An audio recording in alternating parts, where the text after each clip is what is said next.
clients. Yeah, okay, so obese clients. So we're talking about people who are in that kind of clinically obese, which, by the way, now is a pretty big percentage of the population now. But when you're training someone like this, consider that the psychological piece is far more important than the mechanisms that are involved with weight loss. Okay, so obviously we know if they ate less and they moved more and they exercised that they would lose weight. That's obvious. But it's not even close to that easy. Okay, you're dealing with someone who you have to completely get them to change their relationship to food. They have to change their relationship to exercise and how they are with their own body. That takes some time. So one of the first things I like to do is I incorporate strength training, and I tell them they're not going to lose any weight for at least a couple months. So for the first 2 months, we're not going to lose any weight. My goal with you is to strengthen your body and get your metabolism to speed up a little bit. And I know if you get stronger and your weight doesn't change, then we probably have lost some fat and gained some muscle. Then when it comes to the diet, I like to try to add things before I take things out. And why? Because it's different. It feels different. It feels different to somebody to say, don't eat these anymore versus, hey, look, don't change anything else. Just make sure that you eat 130 grams of protein every day. So make sure that you hit that first. If you hit that, I don't care about anything else. But through doing that that'll get them to naturally want to eat a little less anyway because of the satiety effects, for example, of protein. But I mean, in a nutshell, it's a very slow, measured approach. It's not we're going to get this weight off you because that's what you hired me for type of deal, because you will fail in the long run. I mean, that's pretty much exactly how probably all of us go towards it. I'll add one thing on the exercise portion, because when they would be with me, the goal was that I'm going to strength train. And strength training, by the way, for this person could look vastly different, right? So sometimes strength training was holding their hand and them standing up and sitting down on a chair. Yes. Now, I've also had obese clients that could still put a barbell on their back and actually get a pretty decent squat. So depending on where, I'm going to meet them wherever their level is for strength training, and then we're going to primarily focus on strength training with me.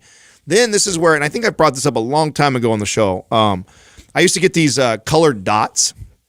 And a client like this, I used to love to do this, where I'd have them put it sporadically through the house, on the refrigerator, maybe on their bathroom mirror, maybe by the TV. And when they saw this, they would do something. And every client was different, unique. Sometimes it was mobility work, sometimes it was body weight squats, sometimes it was a sit up or whatever.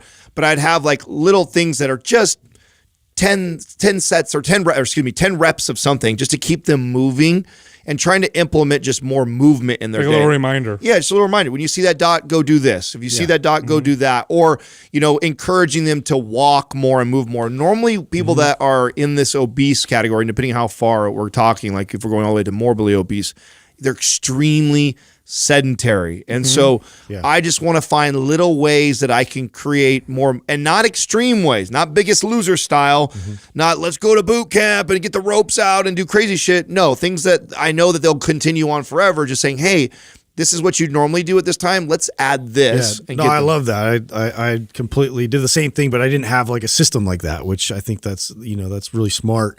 It was always just like what they could do, after the shower, what they could do while they have the TV on instead of sitting down. Like just trying to address a lot of like normal tendencies and patterns that, they usually are doing, or like they're going out to get food, or like what that looks like, how they could, get more involved when actually making it at home. And so I spent a lot more time actually going to the grocery stores with them and walking through and, really like figuring out like what type of decisions they were making, and then how we could just, modify one thing within that same mindset. So. Yeah, you have to appreciate that what you're asking the person to do is to change their life. This is not I don't mean that in the lightest at all, right?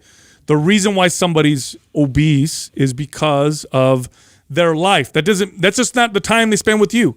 That's everything, right? It's just how they are in the way that they live. You're asking this person to completely change that. That's what it would require for them to go from obese to lean.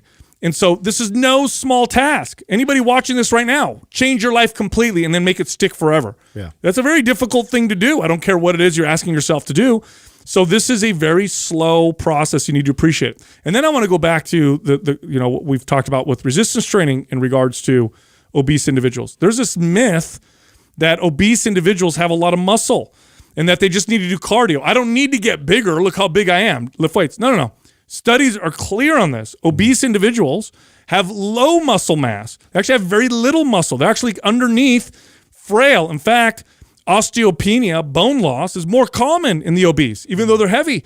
So there's this myth that, no, don't lift weights because you're not trying to get big. You already probably have a lot of mass. I've seen people say this, like, oh, I don't need to build. I mean, you can see that I'm thick. The truth is, these days, because we're so sedentary, everybody has low muscle mass, and people who are obese, especially when they start to develop insulin resistance, their body actually starts to get even weaker and they start to lose even more muscle. So the truth is, strength